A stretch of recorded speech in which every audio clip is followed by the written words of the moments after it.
Hey guys, I was just preparing for the tournament we're gonna have in a couple weeks, or really just thinking about it, getting my mind right.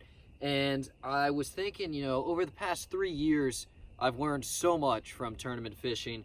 I went from kayak fishing and not having a boat to all of a sudden buying my own boat, learning how to maintain that, learning how to drive it, and then getting into tournaments just full-fledged. And nobody in my family fished, and I'm sure like a lot of you guys, nobody in your family fishes as well, and somehow you caught the bug just like me. And so when I got into tournament fishing, I had to learn a lot, and I mean like everything. I didn't know one thing about tournament fishing. And so over the past couple years, it's been a really steep learning curve.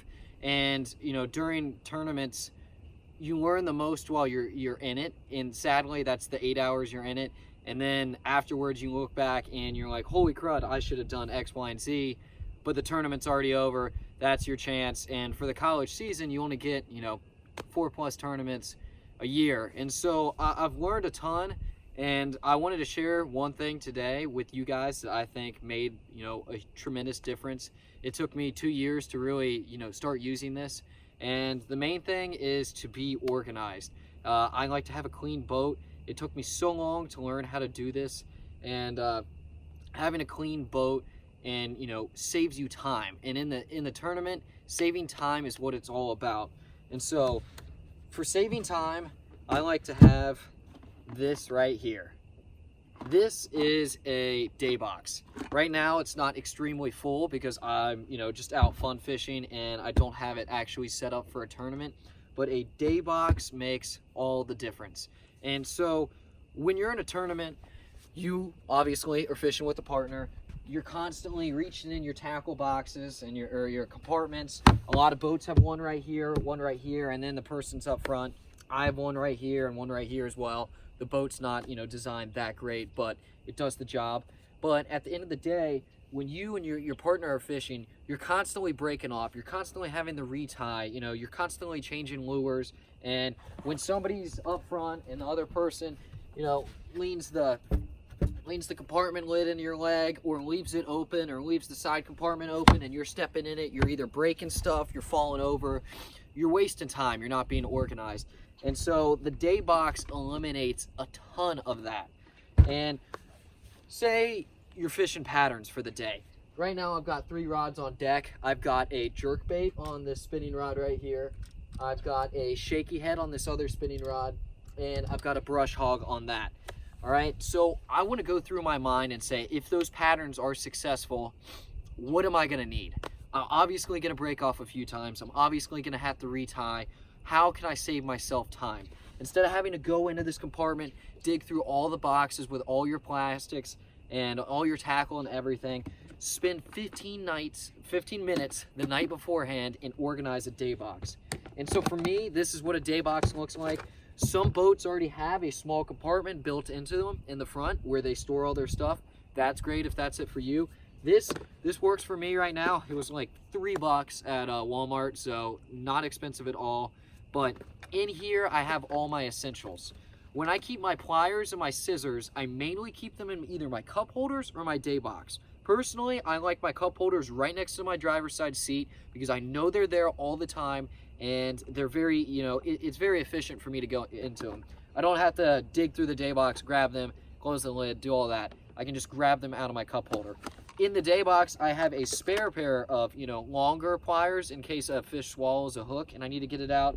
And I also have a pair of scissors. So in case you don't want to, you have to retie, you have to get a lure out, you don't have to go all the way over there. You can just use the scissors in here and put them back in here. As well, in my day box, I have a few things. So going back to the rods, I talked about how I have a shaky head on one rod. So I'm gonna have a plastic baggie full of shaky head worms, right? I don't want to have to dig through all my plastics every time just to get another worm. And I don't want plastic bags laying around my deck all the time either. I don't want to have to take off and it blows away, hold on, grab that, all right, everything else secure, stick it under your foot like we've all done with 1,000 things. I want to have them in a plastic baggie that I can clearly see into and I know what's there. I'd have a lot more than 4. I just put this for demonstration purposes, but I'm going to have it jammed back to the brim. And it's not just going to be one shaky head worm. It's going to be all the worms that I think I'm possibly going to use. So if I think I might have to downsize, I'll have some smaller ones. If I think I need to change colors, I'll have multiple colors. I'll have it all in here, all in different plastic baggies. So they're super easy to grab. I can grab one, put it away, be nice and organized. Again, for the shaky head, I'm gonna have that weight in that hook, you know, the shaky head hook. So if I'm using 1/8 ounce, I'm gonna have some 1/8 ounce in a bag as well. And then I might even have some smaller ones and I might have some larger ones. Odds are you're gonna break off once or twice in the day, so I wanna have those in case I do. That way I don't have to dig through my entire terminal tackle box, undo both the latches, find which one I want, organize a few hooks because they always, you know, go from a compartment to compartment. I skip all that and I just, boom, grab it, good to go. Going off that, if I have a jerk bait, I'll take my box and I have a few jerk baits laying around at the bottom. So right now, I have a Spro Spin John, which isn't necessarily a jerk bait, but give me 1 second. And I have another jerk bait. So if I want, you know, a different presentation and I'm worried I can't make up my mind between jerk baits, I'll tie on the one I have most confidence in, and then I'll have a spare backup one in case as well. If I really think I need to go more finesse than a jerk bait, then I'll have my Spro here. So I have all my options covered here in my day box, and that just makes things really, really easy for me.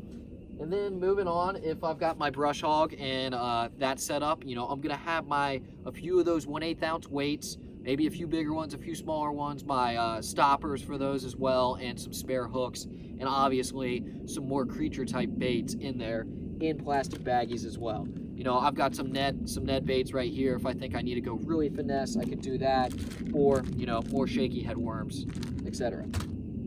All right, so besides lures, I also have my line, right? So on all my spinning rods, I have a braid to fluorocarbon leader, or, you know, yeah, I have a fluorocarbon leader that's tied to braid. And sometimes that snaps. Sometimes it, you know, you just have to cut and retie, and then your leader's too small, etc. So instead of having to dig through my line box, find which one's right, you know, what type of line is right, etc., I have two different lines in here. You know, I've got my 12 pound, I got my 10 pound, or my 8 pound, whatever you need, and boom, you're ready to go. It's organized. Boom, couple handfuls, tie it off, you're good to go. Again, I'll also have some small essentials like, you know, say super glue. If I'm using that Ned bait and I want it to, you know, attach to the hook a lot better, I'll dab it with some super glue. Super easy, and you don't need to worry about it. Also, if, you know, the sun comes out, I got my Reeler Shield sunscreen. I'm really bad about putting on sunscreen, and half the time I get halfway through the day and then I'm like, holy crud, I'm baking right now. And if I have this in the day box, I'm a lot more inclined to put it on and use it. So that's always good for me. And, you know, that's the gist of it. I know it doesn't sound very fancy. It's not a groundbreaking thing, but for me, it took 2 years to be able to implement this into, you know, my fishing habits, and it saved me so much time. I mean, I'd say that you cut off 10 to 15 minutes of having, you know, wasting time looking for baits, having to retie, etc. in the day by just having this box and organizing it, and also getting your partner to commit to it. Now, I know if you're fishing with a co-angler, you can't necessarily do that, but if you're fishing partner tournaments, you know, like the college series, if you and your partner both sit down and stock this full of all the essentials you're gonna need the next day, that eliminates all the problems of you going, hey, where'd you put the pliers? Oh, I can't find them. Oh, they're under my jacket, etc. Oh, well, where's that bag of baits? You all know where it is. They're in the same location, and you store it in a really easy to reach spot in your boat. And for me, that would be right here in front of the console. But for you guys, it could be right here, it could be anywhere. It saves a ton of time for me. It saves my partner from having to dig behind the seat and take up space, and people are leaving compartments open. It really does wonders. So I really encourage you guys to go out, use a day box, and get organized. I know it's really tough, and, you know, when things aren't going your way, it's really easy just to throw an extra bait or throw the bag down and just keep rolling. But I'd encourage you guys to stay organized, because it's going to save you a ton of time. It's going to make you feel more calm. I know when, you know, things are hectic and you can't figure out what's going on, you start to feel a little bit anxious. It makes you feel calm. It makes you fish better. You know, you have better peace of mind when you know your boat is orderly, you know exactly where everything is, and you know, at the end of the day, it makes me more successful. So that's my tip on how to be a better tournament angler. I may start doing a little series about, you know, some of the things I've picked up over the past couple years.